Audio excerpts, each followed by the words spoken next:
최근 전 세계가 경제 위기를 겪으면서 작금의 경제 위기를 어떻게 하면 벗어날 수 있느냐는 주제는 경제 전문가와 관료들뿐만 아니라 일반 시민들까지 많은 관심을 가지고 있습니다.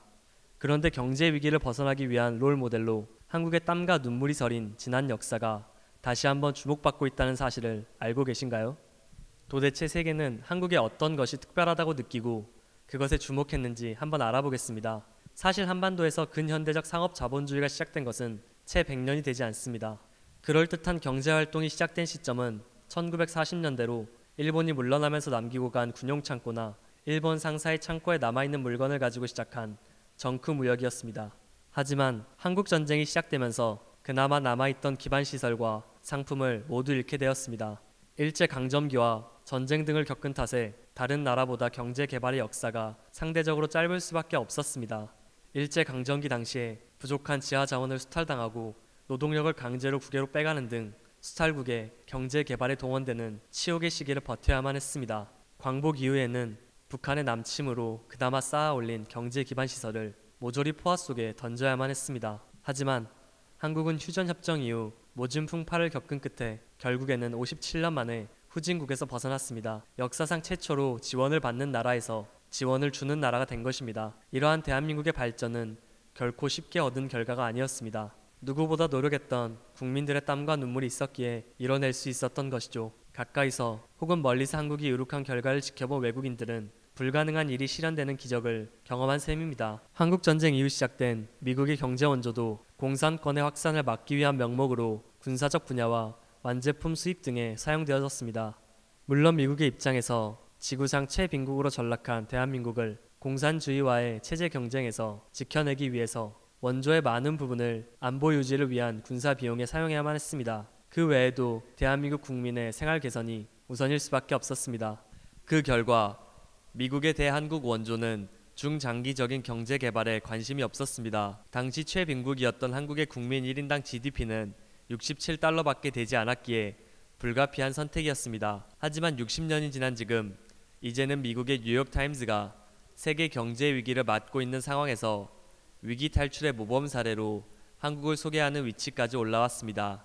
뉴욕타임즈는 과거 한국이 국제통화기금의 구제금융위기에 이어 2010년 당시 전 세계가 겪었던 금융위기에서도 가장 빨리 벗어난 역사적 사례를 소개했습니다. 그리고 미국과 여러 나라가 한국을 롤 모델로 삼아야 한다고 주장했습니다. 특히 한국식 경착륙 접근법은 시간이 흐른 지금도 되새겨볼 가치가 있다고 설명했습니다. 뉴욕타임즈의 주장의 핵심은 한국이 재정 부실에 빠르게 대응해 은행에 표류하고 있는 금융권 자본 흐름에 물꼬를 터졌다는 것이었습니다. 지난 경제 위기 당시 한국은 상위 32개 은행 중 12개에 대해 폐쇄 조치나 구조 조정을 했으며 100조 원 가량을 투입해 은행권의 부실을 털어내고 현금을 공급해 자금의 선순환 흐름을 회복시켰습니다. 한국은 몽골 중앙은행의 부실 채권 정리 성공 경험을 48회에 걸쳐 전수하고 캄보디아의 도시 개발을 비롯해 탄자니아, 키르기스탄, 과테말라 등 많은 나라에 노하우를 전수하고 있습니다. 미국뿐만 아니라 러시아에서도 한국이 일군 한강의 기적에 대해 소개하고 있습니다. 과거 한반도 주변에 중국과 일본에게 휘둘리던 한국이 어떻게 제국주의의 침략과 한국 전쟁을 겪고 난 뒤 세계 10위권의 경제 규모를 가진 나라로 부상시킬 수 있었는지에 대한 내용이었습니다. 영국과 브라질에서도 비슷한 내용의 방송이 제작된 적이 있었습니다. 특히 제국주의 침략과 내전 경험을 가지고 있는 아프리카 대륙의 국가들에게 한국은 비슷한 역사적 맥락을 가졌지만 과거를 극복하고 경제 성장을 이룩한 롤 모델이 될 수밖에 없습니다. 실제 아프리카 여러 나라가 한국의 경제 성장 노하우를 배우기 위해 관료를 파견하는 등 지속적인 교류를 원하고 있습니다. 현재 한국의 개발 경험은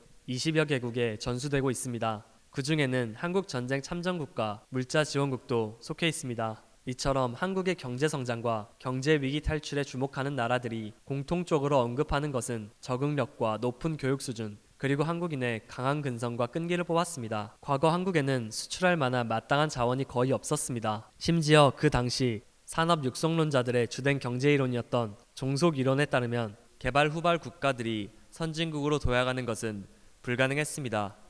종속 이론은 나중에 자본주의에 편입된 국가들이 이미 세계 정치, 경제 중심부에 있는 선진국들에 구조적으로 종속되어 지속적으로 착취된다는 이론입니다. 실제로 당시 한국과 비슷한 처지였던 아프리카와 동남아시아 국가들 상당수가 여전히 선진국에 경제적으로 종속된 모습을 보이고 있습니다. 하지만 한국은 다른 나라들과 달리 포기하지 않고 경공업 공산품을 통해 활로를 찾았습니다. 당시 수출을 국가 정책으로 내세웠던 시기에는 선진국을 제외한 대부분의 국가들은 내수 중심의 경제였기에 돌이켜보면 정말 활로라고 할 수 있었습니다. 하지만 모든 상황이 좋은 것만은 아니었습니다.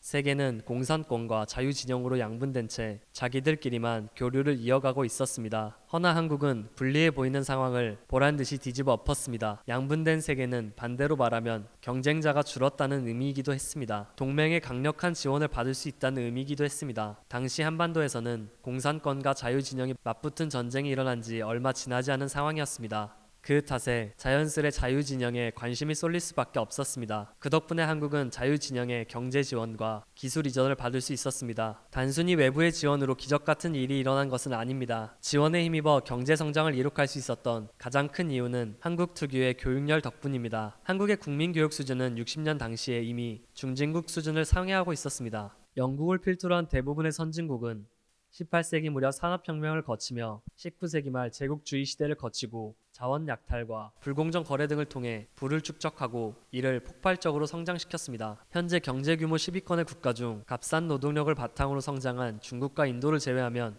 7개의 나라가 앞서 설명한 경제성장 과정을 거쳤습니다. 오직 한국만이 예외적으로 전혀 다른 과정을 거친 겁니다. 20세기 말 소규모 공장들을 중심으로 경공업 제품을 생산하고 10년 만에 중공업 제품을 수출로 체제를 전환했으며 다시 또 10년 만에 첨단 제품 수출 기반을 마련했습니다. 그리고 경제 개발을 시작한 지 30년 만에 선진국만이 가입할 수 있는 OECD에 가입합니다. 이후 얼마 지나지 않아 IMF에 금융 지원을 신청하는 외환 위기를 맞기는 했습니다. 고도 경제 성장이 시작된 이래 처음 닥친 시련이었습니다. 하지만 이 위기를 2년 만에 극복했습니다. 많은 경제 전문가들은 1960년에 시작된 한국의 경제 성장은 현존하는 그 어떤 이론으로도 설명하기 불가능하다고 말합니다. 그래서 이는 기적과 같다고도 말합니다. 노벨 경제학상을 받은 로버트 루카스 미국 시카고 대학 교수는 이를 기적 만들기라는 제목의 논문을 내기도 했습니다. 한국처럼 단시 일에 후진국에서 선진국으로 오른 사례는 전무후무할 것이라고 생각했기 때문입니다. 그의 예상처럼 실제로 제2의 한국은 아직까지 등장하지 못하고 있습니다. 누군가는 한국의 성공이 운에 운이 겹쳐 일어난 기적이라고 표현하기도 합니다. 때마침 시기적절한 선택에 맞물려 세계 정세 또한 순풍이었다고 말합니다. 하지만